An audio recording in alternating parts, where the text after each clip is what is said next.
こんにちは、まずくです。今回の動画は岬に立つこぶしちゃんのお家の内装を作っていきます。少し前に真ん中のお部屋の団子屋さんだけ作ったんですけど、あと5部屋残っているので今回は一気に作っちゃいます。そして気になる家族構成なんですけど、こぶしちゃんとお父さん、お母さん、そしておじいちゃんとおばあちゃんの5人家族という設定です。実際には1軒につき1人しか住めないんですけど、動画を見ながらだったり夢見で来てくれた時などに想像してもらえたらなと思います。それではまず最初は2階から作っていきます。どうぞ。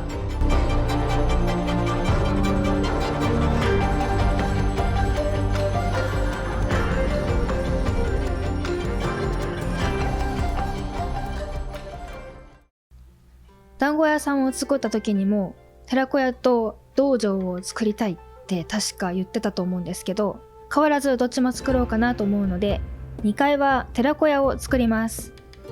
で、ちなみになんですけど、寺子屋はおじいちゃんが先生をしています。で、団子屋さんはお母さんとおばあちゃん、そしてこぶしちゃんがお手伝いをしてます。で、道場はお父さんが先生をしているという設定です。さすがに3つも経営しているのでおじいちゃんとおばあちゃんも設定に加えました。で、寺子屋なんですけど、実際寺子屋って見たことあるわけじゃなくて、私が知ってるのがドラマのジンの中が出てくる武田鉄矢が演じる先生、お医者さんが生徒に教えてる空間と、あとはアニメの銀魂の銀さんがちっちゃい頃に寺子屋に通ってたっていう描写が出てくるんで、そこの2つしか私知らないので、なんとなくそこをイメージしながら作っていこうかなと思います。で、まずは壁床を決めていくんですけど、メインの真ん中のお部屋の団子屋さんに色味とか雰囲気を寄せて作っていこうかなと思います。なのでメインの壁は障子にして、アクセントウォールにボロい土壁、床はいぐさの縁なし畳にします。で、エントランスはそのまま、ライトはオレンジ色で少し暗めで、環境音は岬に立っているので海にしておきます。では間取りを決めていきます。入ってすぐが教室ではなくて廊下も挟みたいなと思うので、ダークウッドのフロアシートでこの字型に囲っていきます。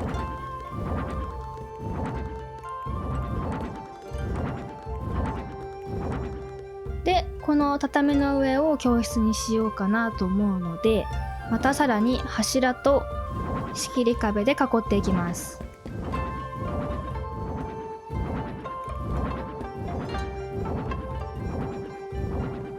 はい、階段から上がってすぐ教室よりかは、あえてこういう形にすることでリアルな作りになったかなと思います。で、今完全に塞がれてしまっているんですけど、せっかく障子の壁にしたのでその壁を生かします。片側の仕切り壁を1枚だけあえてこんな風にずらして配置して、この空いたところに柱を埋めます。そうするとどうでしょうか、扉っぽく見えるかなと思います。では家具を置いていきます。寺子屋なので生徒のテーブルと座布団を置きます。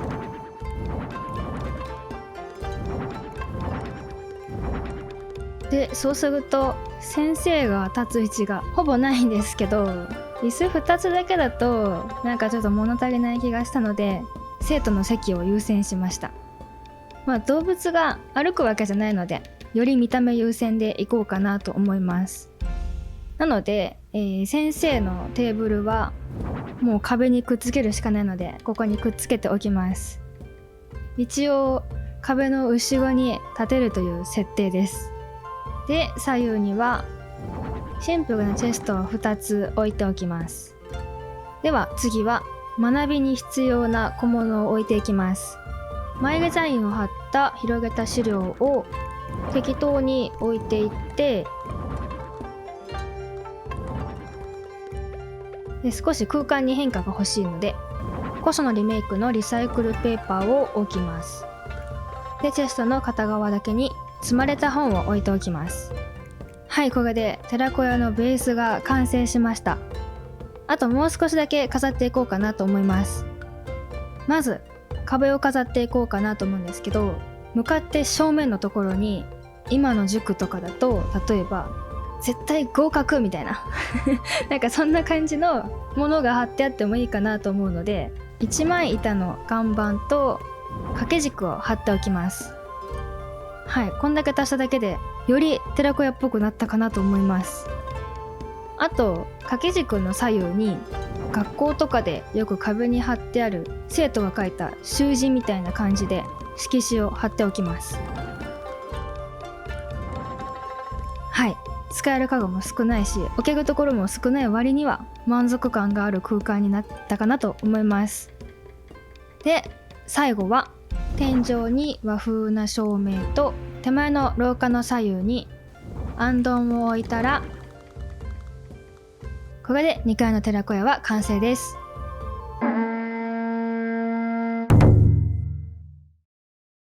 では次はお父さんが先生をしている道場を地下に作っていこうかなと思います。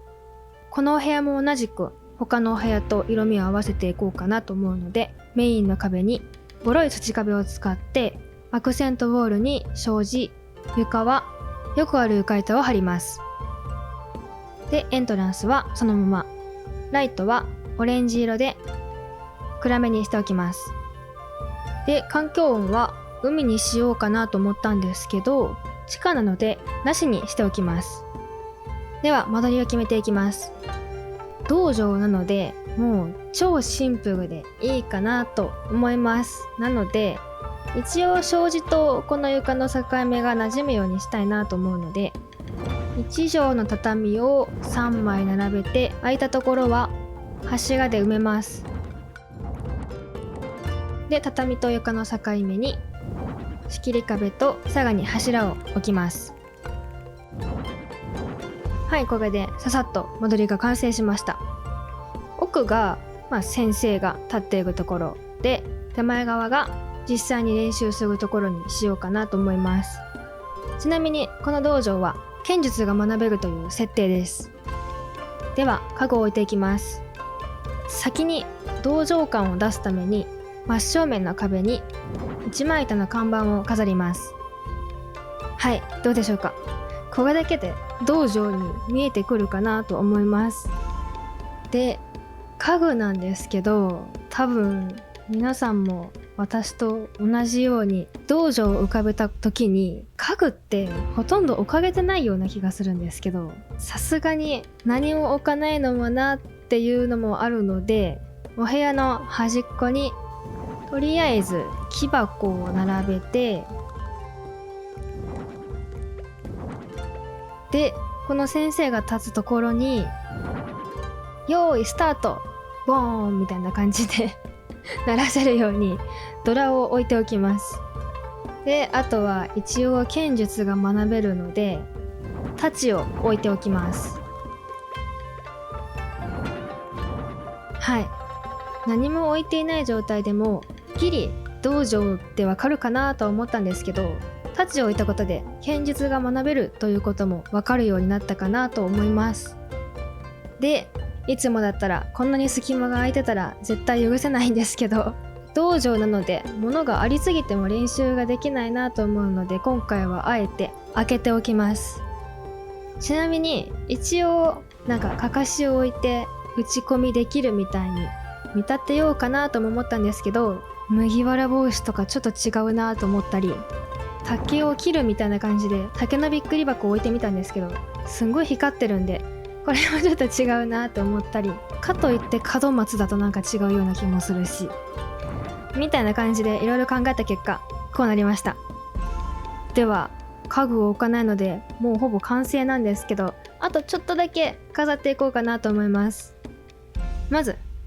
こういう道場って掃除とかも厳しそうなイメージがあるので、木箱の裏側にほうきに見立てたバター攪拌機を置いておきます。であとは左側の壁に剣術を学ぶ上で大事なことが書いてある掛け軸を3つ並べておきます。で最後に家具で隠れるところにフラワーシェードのスコンスを飾ったら、これで地下の道場は完成です。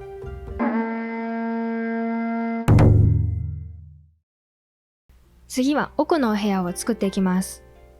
真ん中のお部屋から奥のお部屋につながる従業員だけの廊下みたいなものを作ったので、ここは土間を作ろうかなと思います。なので床は土の床にして、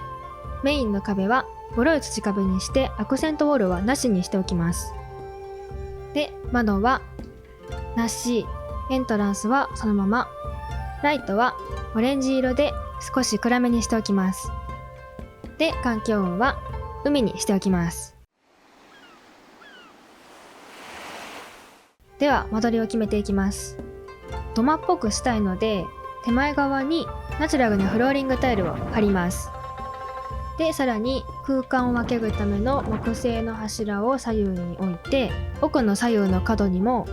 柱を置くんですけど、ここは4本置いて太い柱を作ります。ではこれで間取りが決まったので、次は家具を置いていきます。この土のところは団子屋さんでも家族でも使う台所にしようかなと思うので、真ん中にかまどのキッチンを置くんですけど、ちょっと大きめのキッチンにしたいので2つくっつけて使います。で、周りは作業スペースにしようかなと思うので、まず奥に工作台を2つ並べます。で、左側にもさらに一枚板のテーブルを置いて、空いたところは木製の物置を置いておきます。で、右側は木製の物置と高さを揃えてバランスを取りたいので、アンティークなワードローブを置いておきます。で、一マス空いたところは、ここから外に出られる勝手口的なものを作りたいなと思うので、階段ダンスを置いておきます。はい、これでほぼ埋め終わりました。では次なんですけど、お団子屋さんと揃えて壁の一番上にマイデザインを貼ったチッコールステッカーを一周貼ります。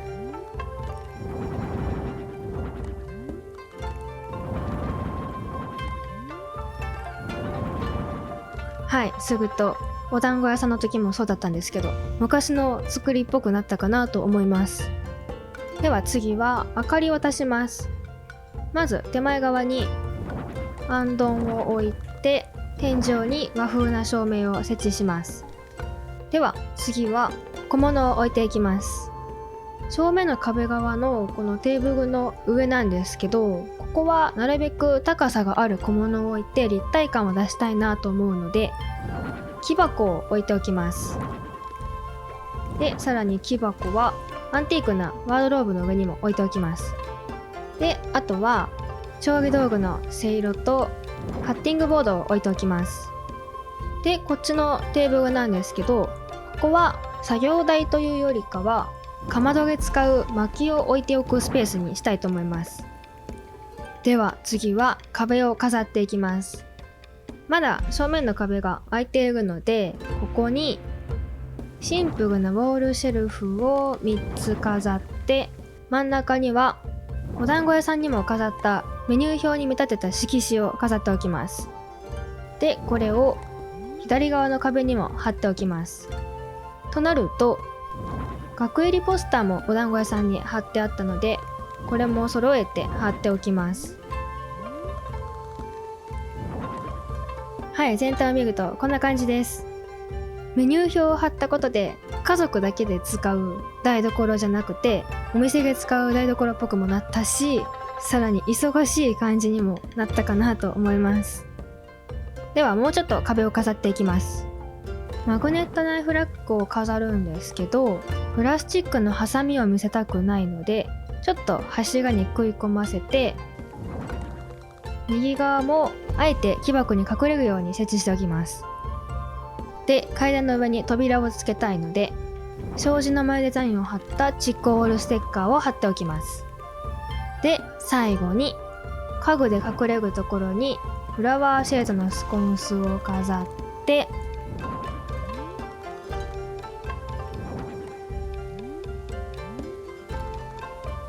これで奥の土間は完成です。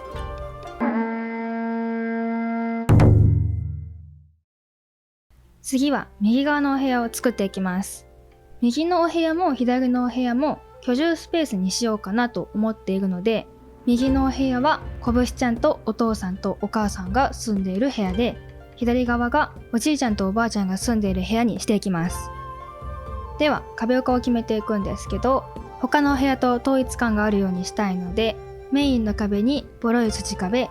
アクセントウォールに障子、床はよくある床板を使います。で、エントランスはそのまま、ライトはオレンジ色で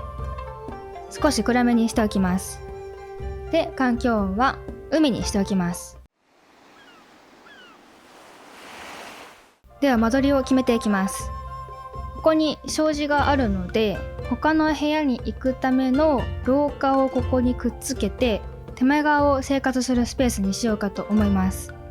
なのでナチュラルなフローリングタイルを3つ敷きます。で、この障子は3つでもいいんですけど、お部屋の大きさに合わせて1つ減らそうかなと思うので、まず木製の柱を4つ並べて、その前に仕切り壁を置いておきます。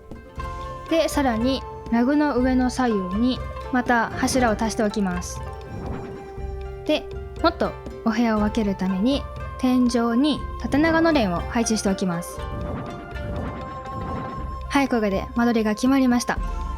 イメージ的には片方どっちかが物置部屋で、もう片方が障子を開けると廊下になってて、他のお部屋につながっているみたいなイメージです。で、手前側は主に寝るところにしようかなと思うんですけど、それだけだと少し寂しいので、寝るところを作る前にタンスとかその辺を足していきます。まずこの仕切り壁の前に和ダンスを置いて、壁沿いは木製の物置と、今回は階段ダンスはタンスとして使います。で、手前の一マス空いたところは亀を置いておきます。で、次は3人が座って休憩できるところもあってもいいかなと思うので、テーブルと座椅子を置いていきます。で、空いたところに布団を並べていきます。はい、そうするとだいぶ狭くはなってしまったんですけど、動物の部屋ではないので家具のバランス重視にしてみました。では次は明かりを足します。仕切り壁の前に和風な照明を設置して、左の角にあんどんを置いておきます。では次は小物を飾っていきます。なんですけど、小物が置けるところがもう少ないので、置けるからといってこういうところに全部置いてしまうと中途半端な物量になってしまうので、今回はテーブルの上だけに陶器のジャグを置いておきます。ちなみにこっち側に布団の白色があるので、こっちに白色を持ってきて色のバランスを取りました。では最後に掛け軸と入り口の上に額入りポスターと家具で隠れるところにフラワーシェードのスコンソを飾ったら、これでこぶしちゃんとお父さんお母さんが住む右側のお部屋は完成です。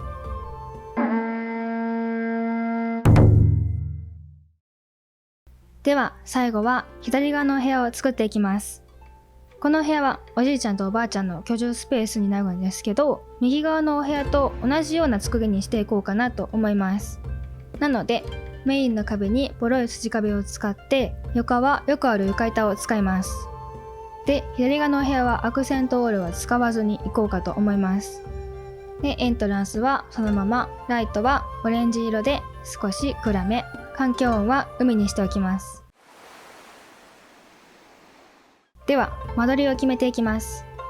さっきの右側のお部屋は3人で住んでいたんですけど、このお部屋は2人で住んでいるので、右側のお部屋よりもちょっとだけ狭くしようかなと思います。なので仕切り壁を2つ並べて、その後ろは柱で埋めていきます。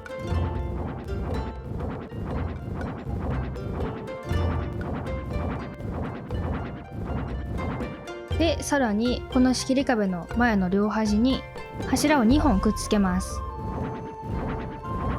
で、アクセントウォールを使わなかったんですけど、その理由がシンプルなパネルを使って障子を作るのでアクセントウールは使えませんでした。でこの障子も右側のお部屋と同じように縦長のレーンを配置して上を隠していきます。はい、こんな感じになりました。こっちのお部屋は廊下にはつながってなくて物置部屋だけのイメージです。でここの余ったスペースなんですけど、ここはナチュラルなフローリングタイルと床の間を置いておきます。なんとなくおじいちゃんおばあちゃんの部屋は床の間がありそうだなと思ったので使ってみました。では手前側にテーブルや椅子と布団を置いていきます。まずテーブルと椅子は床の間の幅と合わせて手前に置いていきます。でテーブルの上はお香を置いておきます。で障子の前にまず古い蒸し子のラグを敷いて、その上に布団を並べます。見ての通りタンスとかは置くスペースがなかったのでラグを敷いて変化を出してみました。では次は明かりを設置していきます。右の角にあんどんを置いてテーブルの上に和風な照明を設置します。で最後に入り口の上に額入りポスターと家具で隠れるところにフラワーシェードのスコンスを配置して、これでおじいちゃんおばあちゃんが住む左のお部屋は完成です。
いかがでしたでしょうか。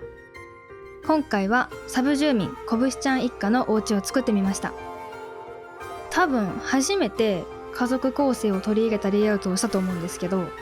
設定とか細かく考えるのが好きなのでめっちゃ楽しかったです。また今後も取り入れてもいいなーって思いました。ぜひどのお部屋がお気に入りだったかコメントで教えてもらえると嬉しいです。最後まで見ていただきありがとうございました。よければ高評価、チャンネル登録、コメントもお待ちしております。ほいじゃあ。